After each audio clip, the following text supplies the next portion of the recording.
It is Thursday, November 13th, and today marks day 769 since Hamas started a war, murdering our people and taking them hostage. Today marks exactly 1 month since our 20 living hostages returned home for a second chance at life when they were freed from the chains, horrifying abuse, and starvation and Islamic rule, a terror rule that they were kidnapped into. Our 20 living hostages are not only rehabilitating, but they're living life again, eating food they have dreamed of, spending time with the people they have missed the most, and recovering from the enormous trauma they endured for 2 years. It also marks exactly 1 month since Hamas first violated the ceasefire deal.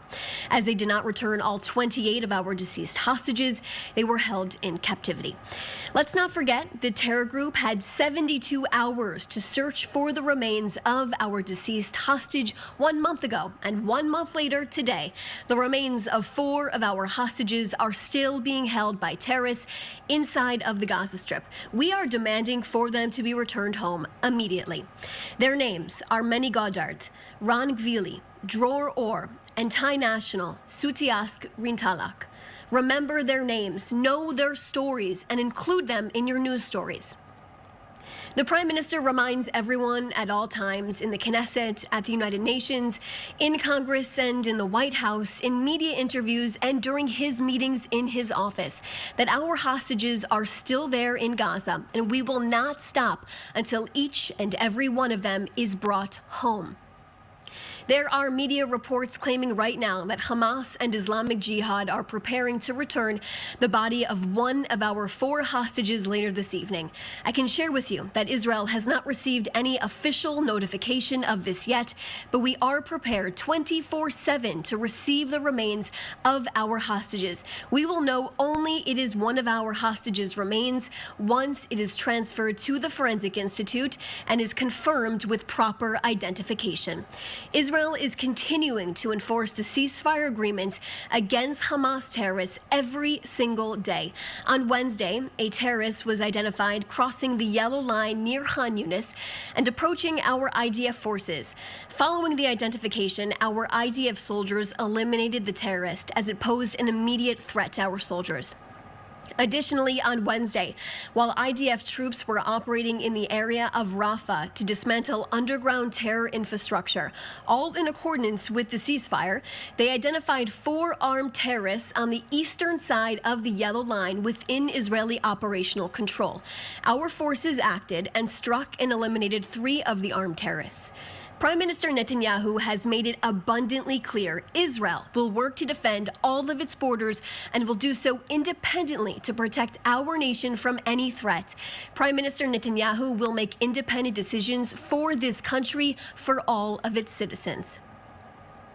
And Kogat announced today that about 250 Gazans in need of medical treatment and their caregivers and Gazans with dual citizenship exited Gaza on Wednesday through the Kerem Shalom crossing to the Allenby Bridge crossing and the Ramon Airport. Also, the Zikim crossing is now open for the entry of humanitarian aid trucks into the Gaza Strip.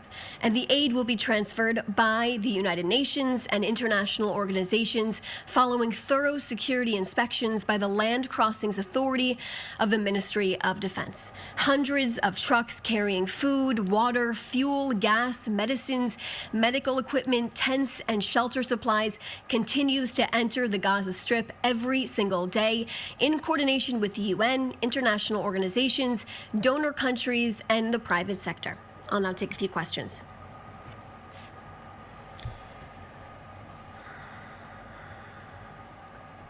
Okay. So the first question is from Dan Williams, Bloomberg.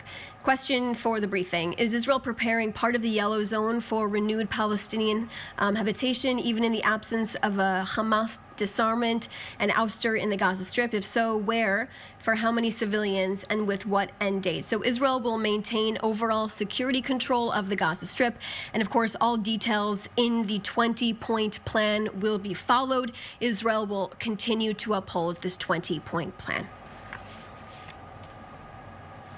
Alexander Cornwell from Reuters. All right, this is a very lengthy question. U.S. Secretary of State last night expressed concern about the recent wave of settler violence in the West Bank. Overnight, Chief of Staff Eyal Zamir condemned recent settler attacks, according to Israeli police.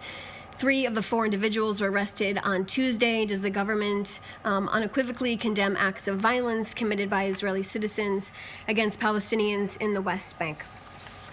So let me tell you this on Judea and Samaria. Any incidents of lawlessness are dealt with to the full extent of the law. The IDF operates under strict ethical guidelines and international law in Judea and Samaria. Commander of the Central Command made it clear that the IDF does not accept any situation in which lawbreakers harm property and civilians. Jewish communities are under attack, and they are oftentimes conveniently overlooked in the media. Israel has experienced a wave of terror perpetrated by individuals, many of them very young, inspired by vicious incitement in Palestinian social and traditional media, urged on by the Palestinian leadership. The Palestinian Authority systematically rewards people for attacking and terrorizing Jews, and the more serious offenses, the more money they receive.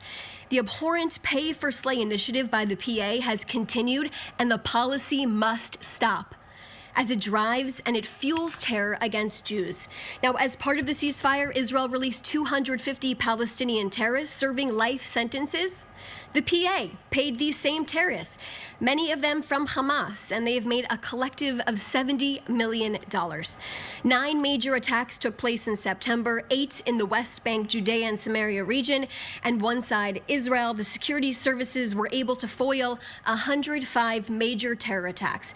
9 people were killed and 24 injured in the September terror attacks. I'd also like to point to you more information on the ground. When it comes to terrorism from Judea and Samaria, I can tell you that Israel's policy is that there will be no safe haven for terrorists in Judea and Samaria. The IDF and our security services continue to operate vigorously to foil terror attack activity in the region, and we will reach anyone who harms the state of Israel and its citizens and our soldiers. The terrorism against Israeli citizens is the result of ongoing incitement directed by Iran and Hamas, encouraging attacks against civilians and their murder, and attempting to ignite additional arenas.